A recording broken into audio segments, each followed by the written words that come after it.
What's going on, everybody? It's EricRayweather back here, and in today's video I'm going to be going over 3 updates that Madden 19 is about to be getting very soon.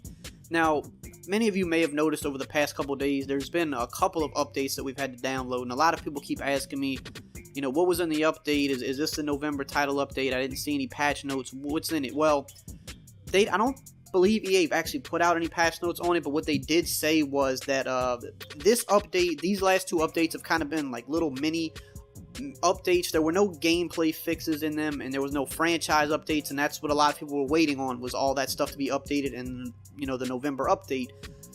What they did update was they added something for Ultimate Team. I don't think it's something that's they updated it, but they said it's for something to be used later. And then the second update that came the next day was something cosmetic to do with like some cleats or something like that in the game. So those 2 aren't really anything that's like big or noticeable. But you know, and a lot of people were mad about this because they were like, where's the gameplay, the patches, you know, where's the franchise updates? They did say that there still should be another November title update. This was just kind of more of a little mini thing to address a couple of other things. But to hold you guys over, I know I can go over 3 things that for sure are going to be updated because the devs have talked about them on Twitter. And these are 2 out of the 3 are big ones that I know people will probably be happy about. And they're all gameplay related things. As far as franchise goes, I don't really know. They haven't really said anything about what they're going to be doing with franchise in this update. But gameplay wise, there are 3 that I know for sure because they've been talking about them. So the first one is Nickel 335 Odd. And if you are an offline player, this really does not matter that much to you, but if you are an online player, you know that you see this defense time and time again. You probably have been in games where this is the only defense you've seen run every single play. The LB3 or the LB Cross 3 Show 2, people come out and it flipped, and it definitely is the big meta defense. One of the meta of all metas, because I mean there's been metas every year, but this year I've never seen a year where it was just so much just pretty much one defense. Like there's usually at least a couple, like 2 or 3, but this is all people are running now. And the issue with it is the way people set it up. Now for me, I don't use it. I've never really found this defense that good for me personally, but for other people it works really good.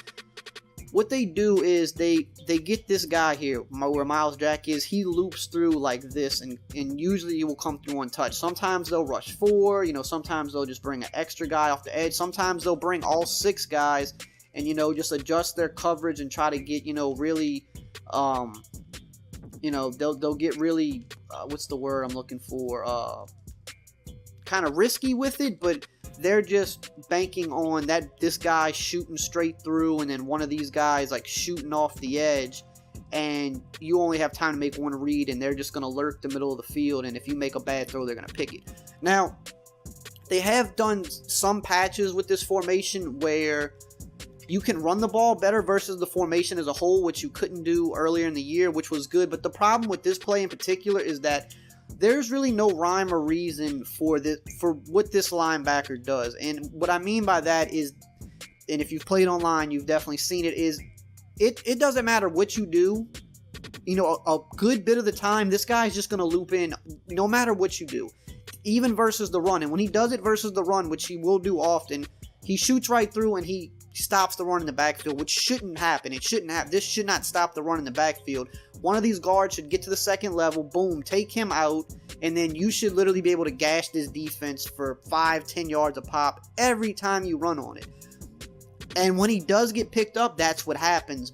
Versus certain runs, you know, certain runs do still work very well versus this blitz, but the problem is there are some times where this guy just shoots in and it doesn't matter and your run is stopped in the backfield. And then on top of that, it's almost impossible to block him consistently when you're passing. You can ID the mic, you can block extra people. Sometimes he just comes through every single time, and then sometimes he will get picked up. It's really random like that, but when you know it's coming every time, you should be able to pick it up every time, and that is something they're trying to address with the patch. Now, hopefully when they patch that, it doesn't make something else worse, because that's what happened at the beginning of the year. Everybody was running contained blitzes, and there were ways to pick them up, and then once they patched that, everybody went to this play, and the game got significantly worse, because this is worse than what the contained blitzes were, in my opinion, because the contained blitzes were easier to pick up. This, it doesn't matter what you do, sometimes he's just coming in. So that's one of the first big fixes that they, have assured us is coming soon, which is really good.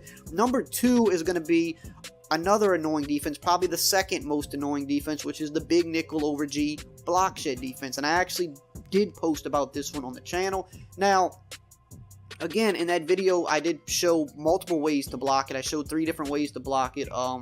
Play action works good versus it. If you slide your line the opposite way of your running back and block your running back, it usually picks it up every time as well. But at the end of the day, the way this defense works is it's not supposed to. The way that the defensive ends disengage from the blockers isn't supposed to happen like that. It happens the exact same every single time. It doesn't matter what coverage you run. It's really a defense that anybody can run, even if you're not good at the game, and you're going to get the exact same pressure every time. Your opponent's going to have the exact same amount of time to pass every single time, and it needs to be fixed. So all you do, just like I showed in the video, is you pinch your line, you crash them out, and then you hover over the center. And what happens almost every single time is what just happened right there on the defensive end. It happens the exact same way every time. He gets that little outside push, and then after about a second and a half, the tackle just lets him go. So watch number 77. You see the defensive end has a little bit of an outside push, and then watch, 77 just lets him go. He doesn't beat him. He doesn't like do a swim move or like a, spin back to the inside. 77 just lets him go. And the same thing happens over here on the right side. He lets him go. He gets off. But it happens a lot more consistently on the left side. In game, usually both of them come free the exact same way. But no matter what, that guy on the left is always just going to get let go every single time, just like that. And it's not a fluke. It's not a practice mode thing. It happens the exact same way in games. And if you've been playing people that have just been doing 4-man rush, pinching their line, and you're wondering, why are they getting so much pressure on me every single time? It's because they're probably running this. Again, watch. 77 just lets them go.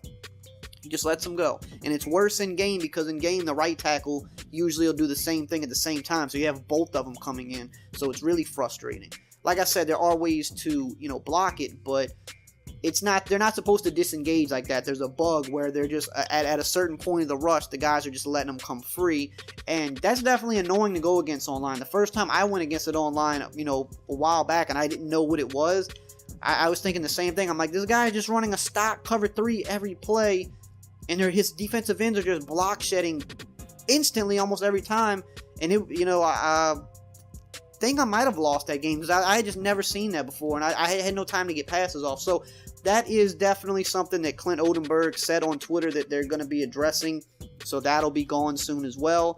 But the problem is that's not the only formation in the game that's like that. Nickel normal, it's not as powerful, but nickel normal gets block sheds pretty quickly as well. Not to the extent of the big nickel, but it's very close to the same. 4-6 normal gets block sheds almost the same way, just in a different way, but the same amount of time almost. And there's a lot of formations like that in the game that for some reason they can't really get a handle on why they disengage so quickly. So that's the number 2 thing. And number 3 is something a lot of you probably don't know or care about, but for me, I think it's a big thing, and it's to deal with the cover 4 quarters. So cover 4 quarters is an absolutely fantastic coverage in the game. If you are not using it, you want to start practicing with it and getting it down, because it is really just a really good match coverage. You think that it's a zone coverage, which that's what it looks like, but a lot of times what's going to happen are these 4 deep zones are going to match their receivers. So let's just show an example. I'm going to show you what's wrong with it in a minute that they still need to fix. At the beginning of the year, this coverage was unusable, because this safety, if you remember like fake screen wheel and like plays like that, this safety would just like run out of the play and just you'd be able to bomb it for touchdowns. So they fixed that. They still just need to fix these quarter flats, because the quarter flats are not reacting how they're supposed to. But even with that said, the defense is still good. And a reason it's still good is because, like, I want you to just kind of watch what happens here. You see how that corner route got matched in man coverage, and instead of that guy playing his own, he matched it, which if you played a regular cover 4, like a cover 3, these deep zones are just going to spot drop. They're just going to drop back. Notice what happens here when the corner route comes. Jalen Ramsey matches up on it man to man. Notice same thing right here. This safety takes Edelman man to man. Bouye over here is going to take this guy man-to-man. Notice how Bouye doesn't just keep backpedaling into his zone. He starts sticking Josh Gordon man-to-man. That's what's so unique about this defense, is it looks like a zone, but it plays man-matching principles. And if you practice with this and learn how to use it, you can literally shut offenses down just running it as a base coverage, because people don't really know how to pass against this, because it's not a typical coverage you see. Now, the problem that they still need to fix, like I said, is the quarter flats. So watch number 50 here, which is Telvin Smith. Watch what happens here. You see how he goes to the flat, but he doesn't go to the flat immediately. You see how he backs up, like he stays still, and then he eventually shoots to the flat. That's not supposed to happen. As soon as that flat starts shooting out, as soon as Gronk shoots to the flat, right now, he's supposed to start shooting immediately down to the flat. But watch how long it takes him to get there. And because of that, you're actually able to complete the flat with this, which you're not supposed to. So let me show you an example here. So if we run, this typical flood concept, you got a fade, a corner route, and a flat. I'm able to get this flat off and get about 5 to 6 yards, which is not supposed to happen. What's really supposed to happen here, I'm going to shade underneath to show you what's supposed to happen. What's supposed to happen is that guy is supposed to shoot to the flat immediately, just like this, and then you can't complete that. And you're saying, well, if you can just shade underneath, then it really doesn't matter. You can just shade underneath and stop it. But no, that's really not good, because this quarter flat, depending on what people do, this quarter flat's going to react differently. If something shoots to the flat, it's supposed to immediately go to the flat. But if you don't have any flat threat and you have other types of route combos, this quarter flat's going to react differently. And that's why you don't want to shade underneath, because when you shade underneath, you lose all of that. You lose part of what makes the defense special, because you're limiting him to going to just one area. Whereas, maybe I don't have a Gronkowski going to the flat here. Maybe I have him going on a drag over the middle of the field, and now because of that, this quarter flat is going to react differently. But if I still send him to the flat, well, then he's going to go out here and defend nobody. So that is another update that is coming. They're going to fix the principles of the quarter flat in the match coverage, which is going to really take this defense up to just even a higher level than it already is. And it's definitely slowly starting to become more of a go-to for a lot of people that are playing the game, because it is really hard to pass against this coverage. So those are 3 gameplay updates that are going to be coming, should be this month. So of course, there's going to be plenty of other updates along with that, franchise updates, more gameplay updates, player likeness, and all that stuff. But just try to hold you guys over to give you a little bit of insight of what is going to be coming, so you can look forward to that. Hopefully, the online experience will get a little bit better because of it. But then again, other things might pop up as well. So we just never know. But I hope you guys enjoyed today's video and found it helpful. If you did, as always, just drop a like, comment, subscribe, and I will see you guys next time.